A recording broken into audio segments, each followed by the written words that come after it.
Yes, reka mbasuze ke nizere ko mumeze neza aho muherereye. Uyu munsi turi kuwa gatatu ni tariki 3 z'uku kwezi kwa 9 muri mwaka wa 2025. Mwese mbahaye ikaze muri aya makuru agiye kwitsa no kwibanda mu burasirazuba bwa Repubulika Iharanira Demokarasi ya Kongo.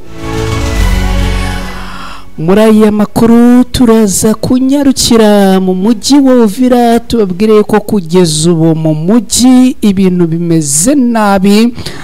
Tubabwiye ko uyu mujyi abarwanyi ba Wazalendo bamaze kufata bakawambura abarwanyi b'igisirikare cya leta ya Kongo FARDC. Nago twuba tubabeshye kanya uraje ubisobanukirwe neza. Ndakubwira ko muri uyu mujyi wa Uvira masasu ameze nabi ku rwego rwo hejuru. Muri uyu mujyi wa Uvira kandi turagaruka ku myigaragambyo yo ku rwego rwo hejuru yo kwirukana uwitwa General Gasita.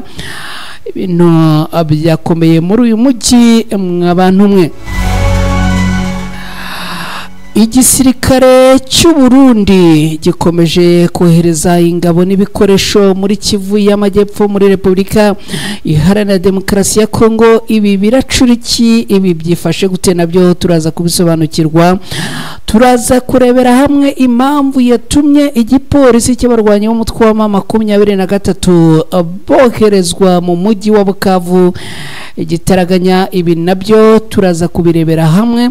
Turaza kandi kurebera hamwe impamvu harundi munyapolitike ninde kuki yabujijwe kujya muri Afrika y'Epfo ku butumire bwa Tabombe ki. Ibi byose turabyinjiramo ku buryo burambuye. Turaza no kugenda tunyura hirya no hino, inkuru ni nyinshi cyane. Icyo nakubwira rero nukubana natwe kugeza amakuru atangiye kurenda arangiye. Hanyuma niba kandi wamaze kugera hano nyemerera utereke like hasi aho ngaho mbona yuko nibura turi kumwe. Niba kandi aribwo bwa mbere ugeze hano ndakwibutsa gukora subscribe. Mu gihe ukora subscribe kandi wibuke no gukora kuri akantu kameze nk'inzogera ni signe dora notification kugira ngo utamakuru ataha ujye uhita uyohererezwa udatakaje umwanya wo kujya kuyashakisha. Mwese aho muherereye mu turere dutandukanye mu Rwanda, mwese aho muherereye mu bihugu bitandukanye bigize mugabane wa Afrika, abari ku mugabane w'Uburayi, abari muri Aziya, Oceania n'andi, namwe mwese tubahaye ikaze. Abari mu Bufaransa, abari muri Leta Zunze Ubumwe za Amerika, abari Norvege, Ububiligi n'ahandi tubahaye ikaze. N'amakuru rero tugiye kwinjiramo mu kanya ku buryo burambuye inyuma yo kubigenza gutyo.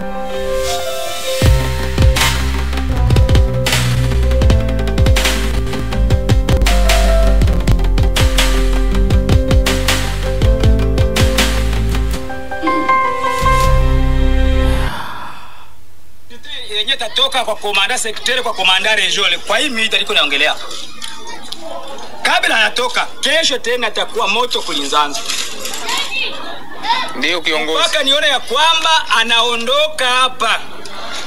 Kenya naomba serikali yetu, mimi mwenyewe fieka adui James Mioyo nitamubeba kwa heshima yake kubwa, na jeshi letu FARDC na wengine wa viongozi wa kizalendo tunamshindikiza, tunamvusha frontier aende Burundi, akamate usafiri aende kwenye alitoka.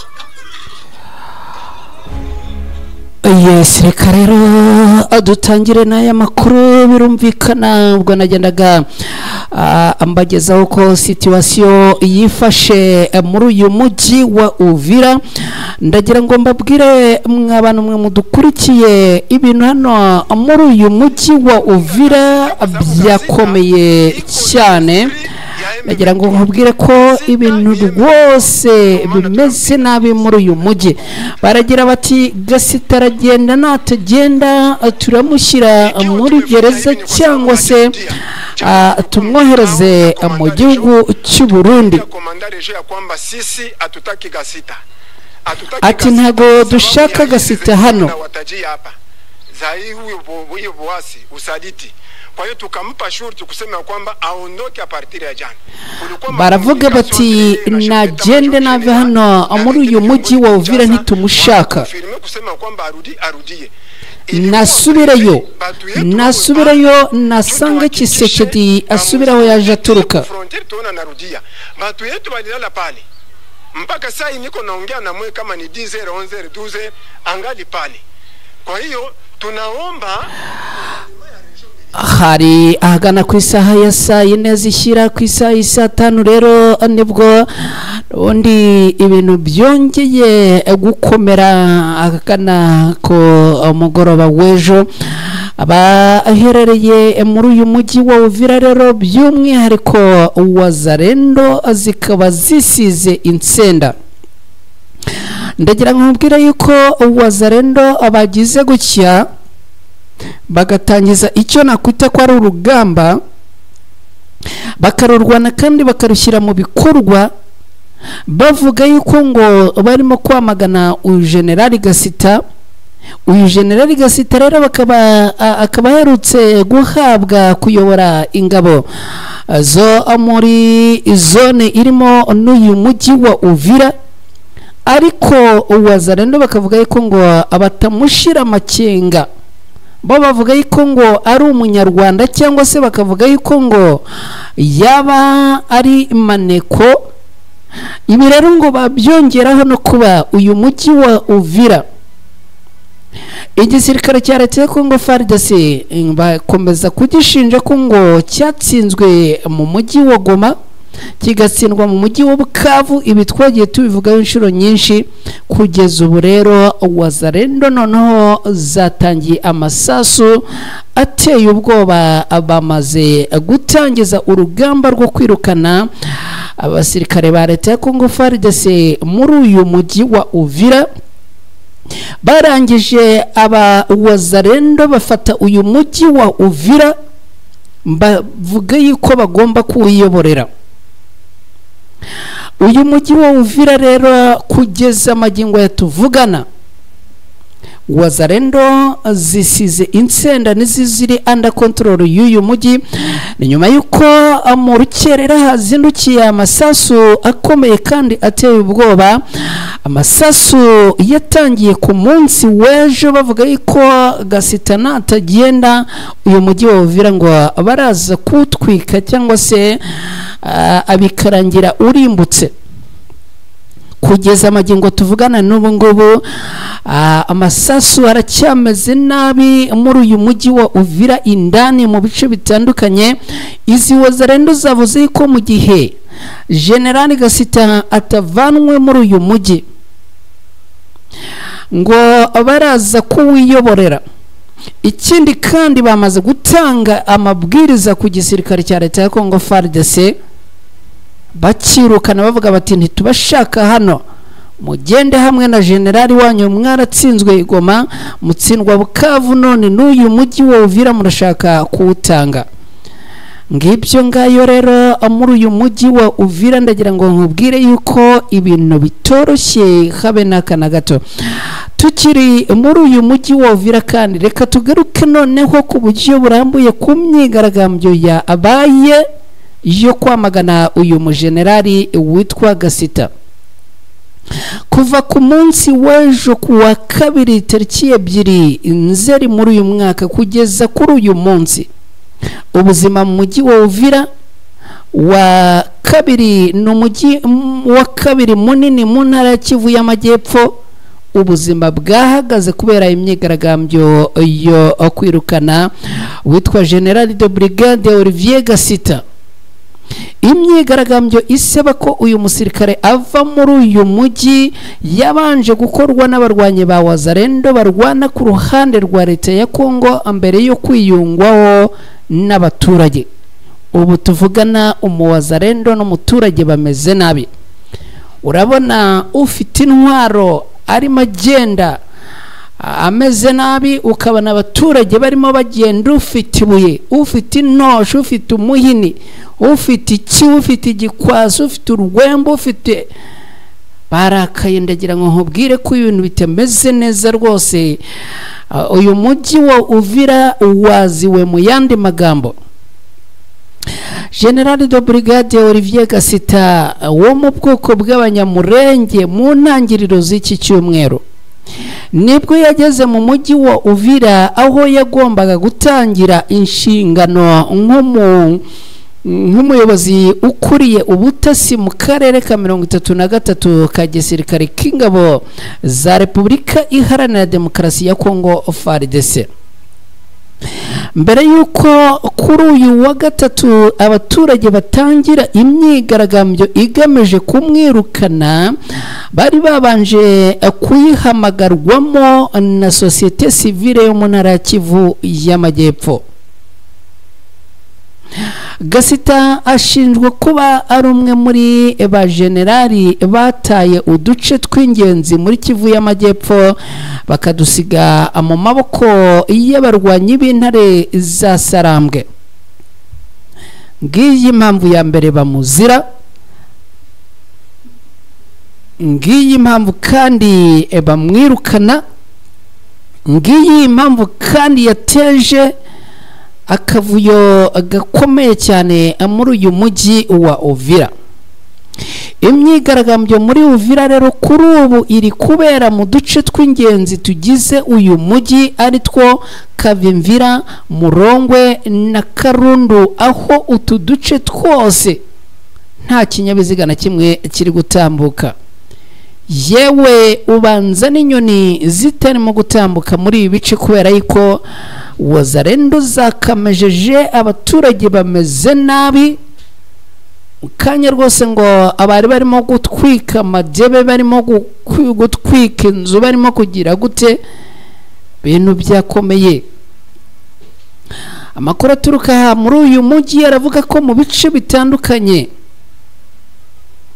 amaduka yose, amasoko yose, za butike na farumasi byose byafunze, ndetse kandi ngo n'abanyeshuri bakaba batigeze bajya ku masomo yabo amaze iminsi 3 gusa atangiye. Ndagira ngo nkubwire ko muri uyu mujyi wa Uvira ibintu byakomeye.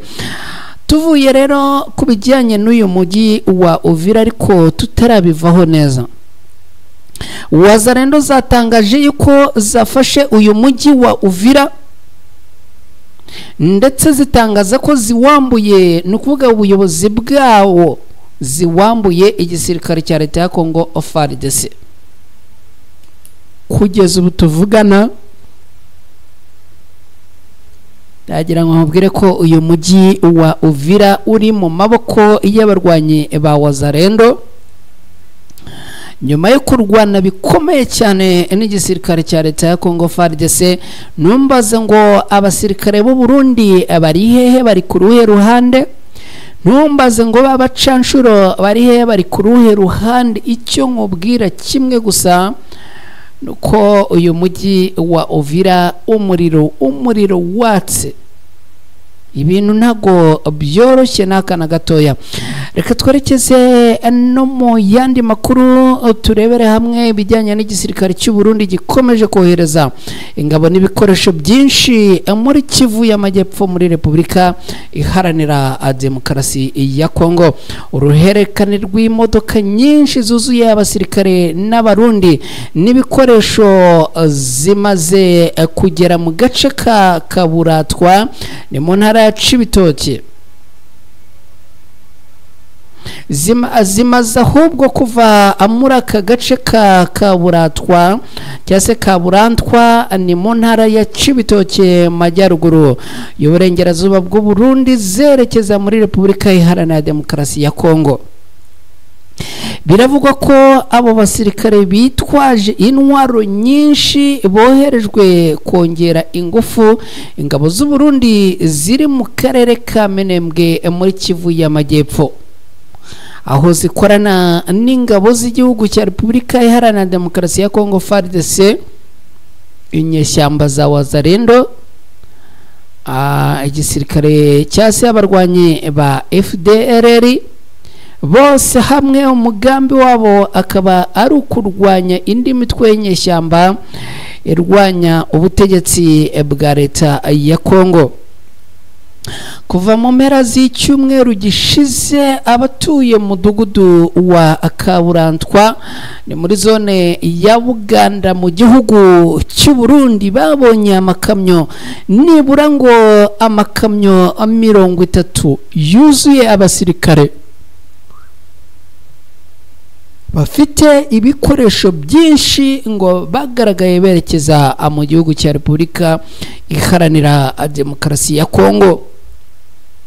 Umuturage wo ku muhanda wa gatandatu wabonye izi modoka zigenda zerekeza muri iki gihugu zivuye mu Burundi yagize ati bahanyura buri munsi berekeza ku mupaka wa Kongo. Uyu muturage akavuga yuko usibye kubabona bagenda ngo ntago abajye bababona abagaruka.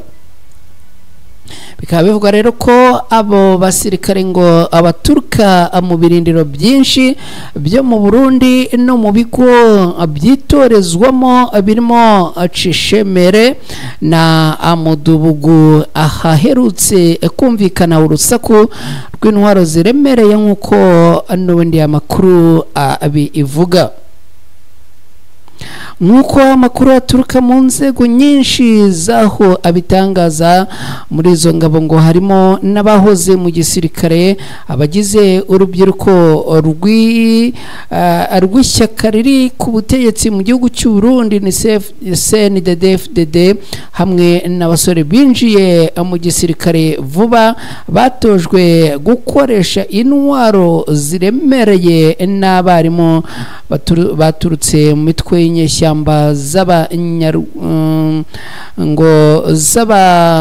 z'abakorera ku bufatanye n'abayobozi b'u Burundi.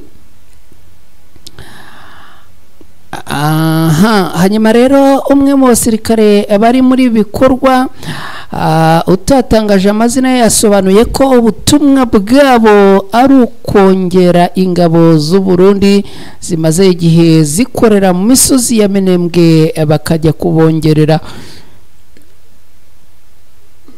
bakajya kubongerera imbaraga cyangwa se bakajya kubaha umusada. Ko ubwiza impamvu rero abaturage batuye mu Minembwe ntago byoroshye habe n'akana gatoya rwose. Banza abaturage mu gihe izi ngabo z'igihugu cy'u Burundi zamaze kudeployingwa muri ibice bya Minembwe, ibintu ntago byoroshye. Hanyuma rero reka tubabwire ko igipolisi cy'abarwanyi b'intare za Sarambwe neza cyamaze kumanuka byihutirwa mu mujyi wa Bukavu muri Kivu y'Amajyaruguru muri Repubulika Iharanira Demokarasi ya Kongo, ni muri Kivu y'Amajyepfo muri Repubulika Iharanira Demokarasi ya Kongo. Mu mujyi wa Bukavu kuri ubu hayoborwa n'abarwanyi b'umutwe wa M23. Abo ngabo hamaze kugezwa igipolisi gishya cya M23 cyahawe amahugurwa kandi gitozwa n'inyeshyamba z'abarwanyi b'umutwe wa M23 usanzwe ugenzura uyu mujyi mu gihe cy'amezi 6 ku bijyanye no gucunga umutekano w'abaturage n'ibintu byabo. Kugeza ubu rero abapolisi ngo bamaze kugezwa muri uyu mujyi wa Bukavu ndetse berekwa abaturage aho abarwanyi b'umutwe wa M23 bavuga ko intego yabo ngo ari ugucunga umutekano w'abaturage no kurinda ibintu by'abaturage, by'umwihariko mu gukumira ubugizi bwa nabi bukunze kugaragara muri uyu mujyi. Abapolisi bagaragaye bambaye imyambaro mishya iranga polisi ya Kongo bari mu bice bitandukanye by'umujyi wa Bukavu cyane cyane mu rwego rwo kugenzura uyu mujyi n'urujya n'uruza rw'imodoka n'abagenzi mu mihanda itandukanye. Amakuru rero akaba avuga yuko abasirikare ngo baje gukaza imbaraga muri uyu mujyi wa Bukavu ndetse kandi ngo bakaba bakomeje kugenda bagaragaza imbunda n'imyitozo iri ku rwego rwo hejuru. Tukira muri Repubulika Iharanira Demokarasi ya Kongo, reka tubabwire ko hari umunyapolitike wamaze kubuzwa kwerekeza muri Afurika y'Epfo mu biganiro n'ugeze kuba perezida w'iki gihugu yitwa Thabo Mbeki.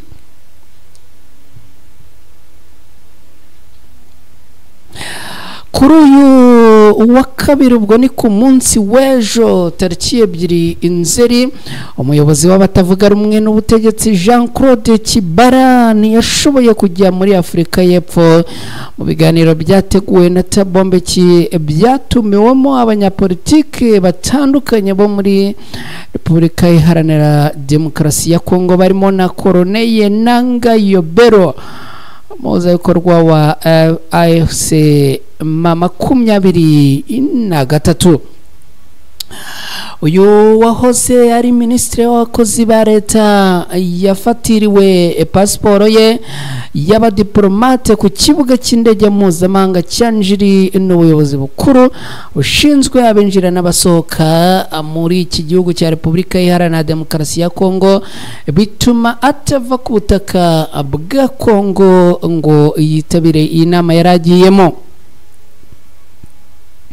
Kimwe n'abandi banyapolitike bose batavuga rumwe n'ubutegetsi, byari biteganyijwe ko azerekeza i Johannesburg muri Afurika y'Epfo kwitabira inama y'ibiganiro ku mahoro n'umutekano muri Repubulika Iharanira Demokarasi ya Kongo, bigiye kuba ku nshuro ya kabiri, byatangijwe na Thabo Mbeki wahoze ari perezida wa Afurika y'Epfo, ubu akaba ari umuhuza muri ibibazo bya Repubulika Iharanira Demokarasi ya Kongo.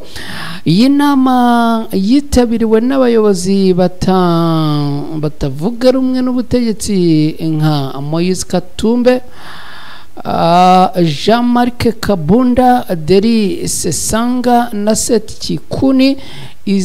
Izaba ifite insanganyamatsiko zigera kuri 2 z'ingenzi. Iya mbere ni imbogamizi umuryango w'iterambere n'ibihugu bya Afurika y'Amajyepfo SADC uhura nazo n'ikibazo cy'umutekano mu burasirazuba bwa Repubulika Iharanira Demokarasi ya Kongo. Iyindi ya kabiri iragira iti hamwe n'inama ikomeye hagati y'abanyekongo igamije kuganira ku ntandaro y'amakimbirane akomeye.